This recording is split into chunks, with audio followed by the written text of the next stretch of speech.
All right, hello, dolls and debonaires. Today we're going to talk about finding and knowing your customer. Now, I broke this up in three categories. So, service-based business, a product-based business, and a career-based business. And so, when it comes to having a service-based business, you basically have to show your clients an intrinsic value. And you have to be able to convey that over the messages that you send, whether it's during video, whether it's an article or webinar, or just talking to your customer in itself. Now, one of the great things about finding your customer is you have the ability while you're building your business is to interview individuals that fit your ideal client that you want to have. Now, don't limit yourself in the aspect of your mindset, as in the instance of, oh my God, I don't know where to start. For me, I started with where I am and who I am. I'm 28 years old. I work part-time. Well, I actually got a full-time job, a full-time job, but I also have a business on the side. I've always wanted to own my own business. I've actually owned my own business, businesses since I was, let's just say since 2011. And so I've always looked for individuals and books and anything that can increase my knowledge and that can also increase my business knowledge. And so I was like, okay, if I'm like this, I know it got to be other women that are around my age that want to start something part-time. They love their passion. They just want to have the ability to share with others, but also make a profit. And there's nothing wrong with that. And so I said, okay, well, I learned from Miss Erica Jones or Erica Latrice. Check her out. Be inspired. Cafe is definitely the bomb, but be inspired. She's a wonderful connection, a wonderful mentor, and a big sister to me. And she brought up a great point. She said, okay, well, think about it. You go a 10-year gap. So 10 years before your age and 10 years after your age. So that's 38 to 18. 38 to 18. And so begin to find those things that you want in those ideal clients. And so for me, my hot spot was 24 to 35, which is millennials, which I am. And I can relate to what is going on with these individual ladies or men. And so for me, finding my client, it was interviewing, getting to know women that were around that age range and those that may have a business or work their business for a substantial amount of time, or those that want to get started but don't know where to start, and just talking, going out there and just talking and sharing any little insight that I may have that have helped me, and everything that I've learned over the past few years is that you will begin to find a common pain point or problem with your customers. And so that will allow you to build your business around it. Now, I love fashion. I mean, you're probably going to hear me say that in almost every video. But that's an aspect that I love. And it works for me. I mean, I went to the store before and I've helped the women out right there in the store. And they would think that I actually work for that company. And I'd be like, no, I'm a personal stylist. I do this on my own. But I just want to extend, a little help to you. And they are more than gracious. I don't ask for their numbers. I don't ask for any other contact information, nothing. That's just what I love to do. And so, it's one of the things. And also just helping individuals gain more knowledge to help them further not only their business but their life. And I love doing it. And I know a lot of individuals these days, they want something more. We've always wanted something more. It's always something in our heart. Well, once we achieve a goal, guess what? We're setting another goal. So we're always going to be craving for something, and find that something that's in your client. You will find it by just asking questions. There's nothing wrong with asking questions. You guys, my mom, I always grew up asking questions. My daughter asks a lot of questions now. And it's a great thing. You learn a lot of cultural differences. You learn a lot about people by just asking questions and finding their pain points. So for a product-based business, I would say a focus group. A focus group is a great way to get your clients or even your customers to say what they like about your products.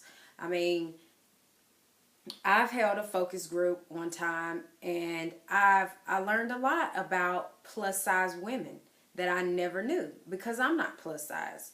But when I talk to them, key thing, ask questions, I began to figure out, okay, so these are their pain points and what they deal with.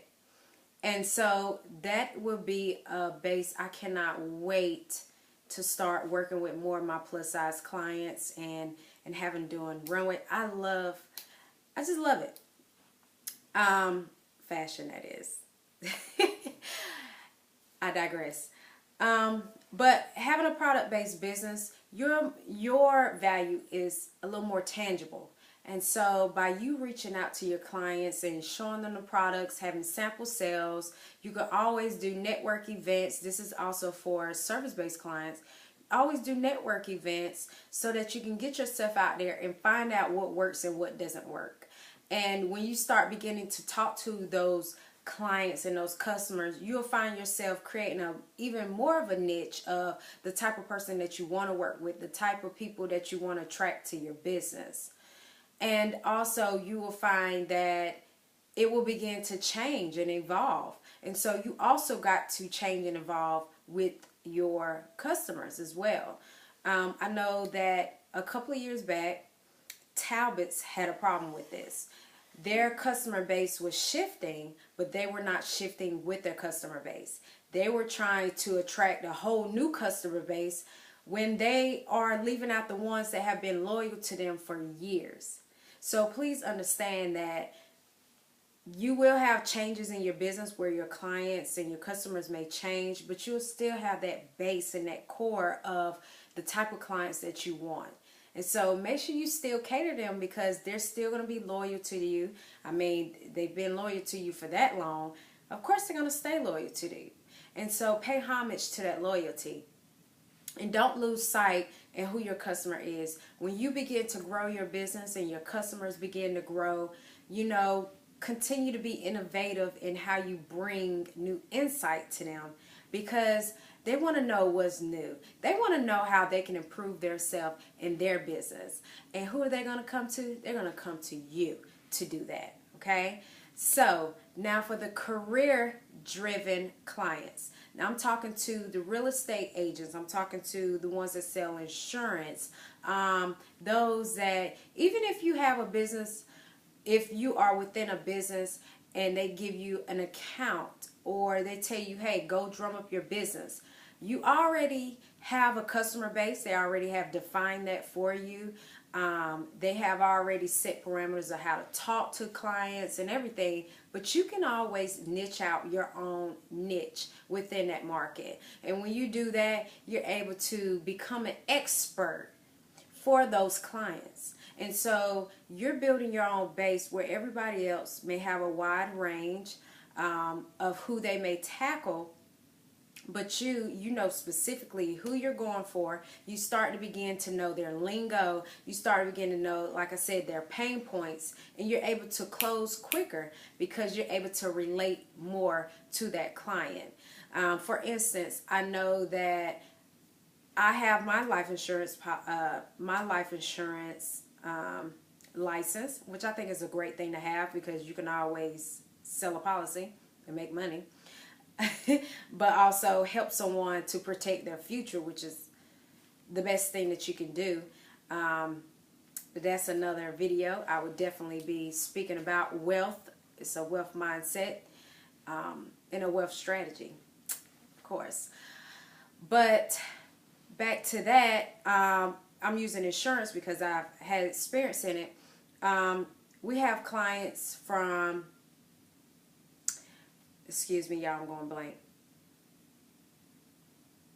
So with the insurance agencies, some insurance agencies, sell group policies, and some sell individual policies. Okay, so let's say this one company, I'm not going to say their name right now, but they told me that, okay, we go after group policies. I say, okay, well, what type of groups, like businesses do you go to sell these policies to? And because of the area they were in, small business owners have been their biggest core market. And I said, okay, well, who are you going to that are small business owners? Oh, ones that have anywhere from 10 to 20 employees. Well, are those the only ones that you're targeting? Well, that was pretty much the only ones that they was targeting, the ones that really had a lot of employees. What I got to thinking was, what about the ones that have 1 to 10 employees? What about them? They need it just as much as the ones that have 10 and more. Untouched market. So you want to really it's all about market research.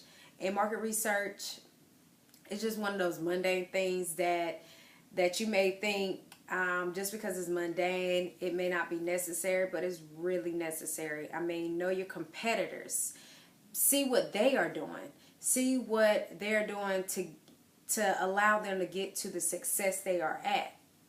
And take those little tidbits and add them to your business, And like I said, it's all about knowing your customer, know where they are, knowing their interests, knowing how they live their life, getting in their mind, knowing their mindset, knowing their pain points. I mean, you really want to feel your customer. You want to be able to really put your feet in their shoes. Because when you're able to find that customer, you also want to have a common ground with them. You kind of want to already have your research done so you can be prepared when you present to them. So when I come to you I'm coming to you as you being a prospect, I'm coming to you as a friend at the end of the day. That's how I look at it. A friend that wants to help a friend. Because by me helping you, we're both going to win in the end. And it's going to be a lasting relationship. So, once again, for a service-based business, interview those ideal clients that you want. For a product-based business, focus groups is a great way to get those clients together. Don't just stick to your friends and family. Reach out to your ideal customer of who you want to sell your product to. And if you are career-based, find that niche within your niche, And until next time, dolls and debonaires, peace and love and happy building.